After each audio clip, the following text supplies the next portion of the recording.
Hello Leo, thank you for joining me for your in-depth forecast for the Sun or the Ascendant for week commencing the 5th of November. Uranus goes back into your sister fire sign of Aries this week and forges an amazing link with Mars towards the end of this week. A dramatic move around your love life, especially if you're single, may just pay off well. There's also a new moon in your sector of home. Some kind of rejuvenation can occur over the next 4 weeks, particularly around your shared resources. Inspiration or new ways of looking at things can create a more peaceful and settling environment for you. Ironically, Mercury, in a very gregarious part of your scope, is clashing with Neptune. When it comes to a longer standing love relationship, it could be that someone's been a bit tricky and not necessarily telling you everything. But with Jupiter, the planet of growth and of good fortune, moving into your sister fire sign of Sagittarius for a 13-month stay, there could be some kind of rejuvenation that's set to come your way. If you're a very talented person but don't feel you're really tapping into that, then this is your opportunity to showcase your flair and artistry during that time. Mercury does go into a retrograde as this week draws to a close, and that is going to require some care. It's possible that dates for some kind of social event could be a bit changeable over the next 2 or 3 weeks. Just be aware that things can be fluid, and then you'll more easily go with the flow. But with the Sun forging an angle to Pluto in the last 3 days of this week, if you have been wanting to evolve the framework of your life, even if it's at a very practical level, some significant steps forwards are entirely possible. It's been a real pleasure being with you. I'd love it if you would like or comment on this video, or if you've yet to do so, please do subscribe to this channel. Thank you. Hello Leo, thank you for joining me for your monthly forecast for October for the Sun or the Ascendant. Your everyday communications and thinking are very much in the astral spotlight this month, particularly in the first 9 days, when Mercury, the planet which controls this activity anyway, is in a prime location for you to really sparkle when it comes to demonstrating to people just how quick-witted you are, how much you can engage with ideas, express talents and flair of your own. And most of all, there's a kind of pace and energy to proceedings, which is going to be really fun to be part of. Now, there is going to be a very, very important new moon in this sector on the 9th. But if we wind back to the 2nd of the month, there is a quarter moon. And this occurs in the part of your scope known as the 12th house, which is very much to do with reflection, the more psychological side of life. That angles to the Sun in the 3rd, so we have a 12th, 3rd house axis. I think it's possible across the following week that you may find yourself questioning some of your ideas or some of your belief systems, or some gossip can be doing the rounds. If someone does tell you something in confidence, it's probably best to keep it close to your chest. But equally, just be aware that other people can be talking about some of your situation and not necessarily in the most informed way. Now, the big news, the astral news this month, that's coming out through the YouTube airways particularly, is going to be about Venus going into a retrograde on the 5th. Now, that's going to go on in the sign of Scorpio through to the end of this month and through to the middle of next month, November, in the sign of Libra, because, of course, it's inverting, therefore goes back one sign in November. So what does it mean for you, this Venus retrograde? Venus retrograde in some ways is a bit like Mercury retrograde, but just in a different way. Venus is about relating, of course. It's about love. It's also about our taste. It's about aesthetical beauty. So very often Venus rules our environment in some way. If you're someone who has particular pride in the way you keep your home, you like it to have a certain style, then Venus is probably quite prominent in your natal horoscope. In this part of a Leo's horoscope, I think there can be some rethinking around your home situation. Now, Venus, of course, always also has an impact on money. So it's possible that you could be thinking about home-based business, something to do with crafts, using your hands. And because it's in your 4th solar house, I think it may be that there could be some thinking around your family situation too. And also the 3rd house energy that's buzzing around can be about brothers and sisters, so siblings. Now, Venus in the 4th house can also, of course, be about loving, because Venus is about relating, but it's the more feminine side of relating, and you may find yourself thinking that through again, especially if you're yearning for a more nurturing type of a lifestyle or intimate tie that you're already involved in. So if there is an opportunity to do more for a partner, if you have one, then certainly thinking about their needs and trying to meet them can be a good thing to do with Venus tracking backwards. But generally, it just gives us all much more food for thought. But that new moon, which occurs on the 9th, ordinarily would be a wonderful opportunity to sparkle ever more effervescently. You are one of the most charismatic of all the zodiac signs. But this particular new moon does have 2 very big influences on it. The first concerns Pluto. Since 2008, Pluto has been shaking up the way you think about your life organisation and also about your work and potentially about anything to do with health, fitness, diet and exercise, stuff like that. Now that's squaring up to this particular new moon. So your thinking around those areas could become a bit stressful in the following week. But also, this new moon forges an obtuse link to Neptune. So anything to do with very close alliances and your thoughts can also come under the astral microscope. So along with Venus tracking backwards, I think there is the potential for a little bit of tension, and especially if you're trying to get a lot done, you're trying to be very quick, trying to be as busy as possible. Certainly the new moon, squaring up with Pluto can create a situation where maybe you're trying to force the pace a little bit. Try to slow things down.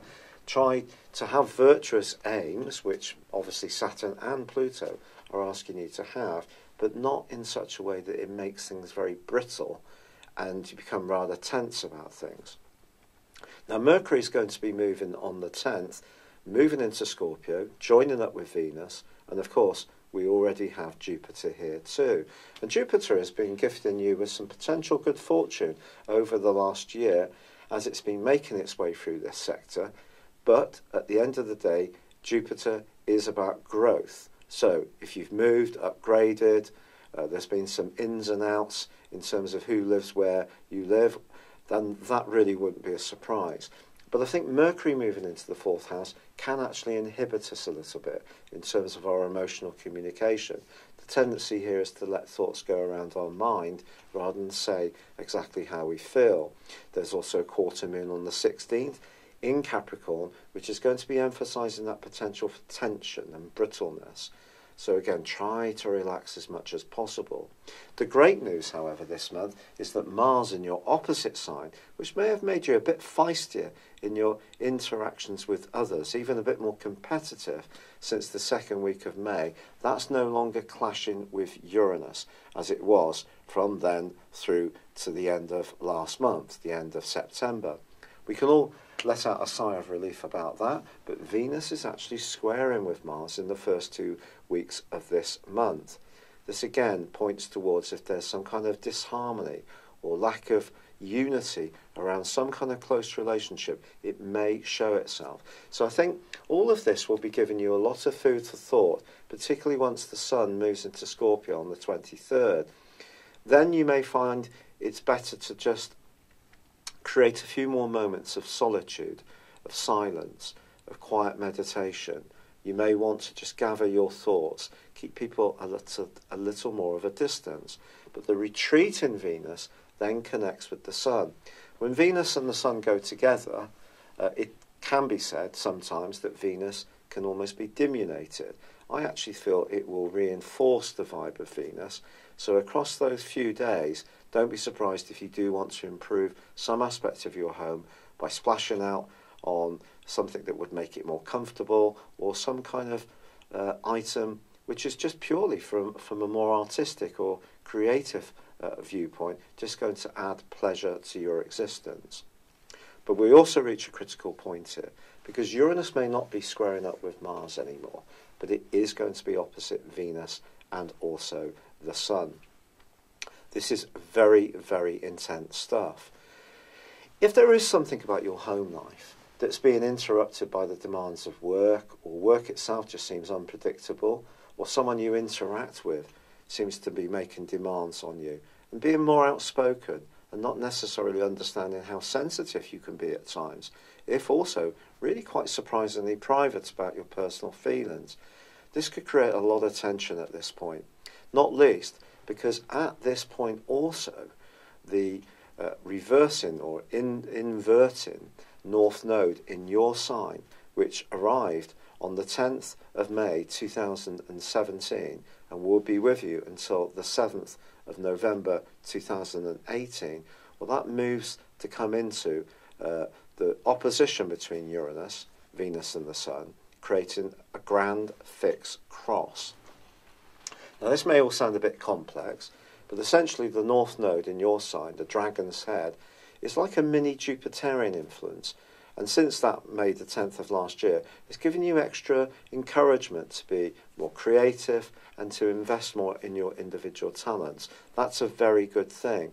But this is going to be inverting back into your 12th solar house in November, which is going to see you much more reflective, much more connected to the more emotional side of your nature.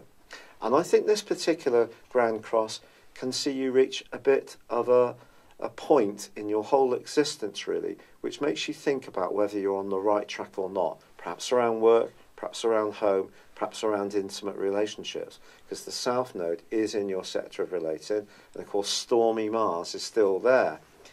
However, there is also a very potent, an extraordinarily potent full moon, which occurs on the 26th, because this is going to be conjunct Uranus. And if there is any situation, be it professionally, privately, in a relationship, where you feel your power is really being limited, your voice is not being heard, or perhaps you've been too much of a role player, following along with what you think other people expect of you, to the point where your own needs are being minimised, I think this can be highly important to you over the following 2 weeks. You might find yourself being much more rebellious, and you may find it very painful to be so, but it could actually be really positive for you, because as the month comes to a close, Mercury switches into the sign of Sagittarius.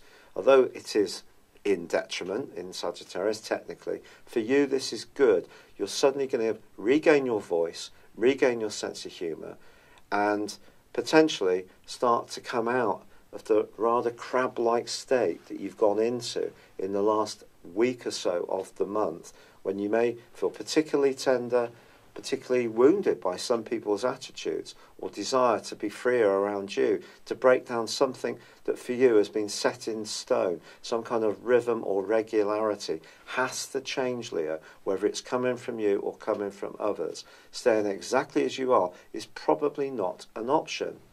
But with Mars in the sign of Aquarius, free of Venus by the half point of this month, free of Uranus, that does give you a feistiness which can be good for you. You can lay down boundaries of what you will accept. And with Mercury moving at the very end of this month, your personality power is really going to burst back into the fore. So, a complex month in some ways. Yes, Venus retrograde is at the heart of this. I think you're evolving around your needs, what you want, what you're prepared to give, and you can be one of the most generous of all the zodiac signs. But it has to work for you too. It can't be all give and no get, but equally, don't try too hard to please everyone this month. It is important to please ourselves too. It's been a real pleasure with you. Thank you so much for the lovely comments People keep sending in about my rheumatoid arthritis, which has been incredibly painful, and I've lost a lot of weight. I'm on steroids at the moment to try and stabilise it, but then I have to go on to a much more powerful drug. But I am, at the moment, still embracing all the natural remedies, so many good suggestions, which I have taken seriously. And there is some sign of promise with those, and if I can avoid going on the heavy stuff, then obviously I will. But the initial medication, hydroxychloroquine, just has not worked. But thank you so much, good luck for October, and goodbye for now. Hello, thank you so much for watching my video. I'd love you to join me at my Horoscope Ace app. You can find this at www.horoscope-ace.com. You can use it through Android, iOS, Apple or Facebook. Check out your ascendant or your moon sign, or download your free birth chart. There's all your favourite videos, plus there are daily, weekly, monthly and yearly horoscopes for general, love, Chinese and Indian astrology. If your passion is tarot, there's my brilliant 3-card money or love tarot readings too. And it's all there at www.horoscope-ace.com. Thank you.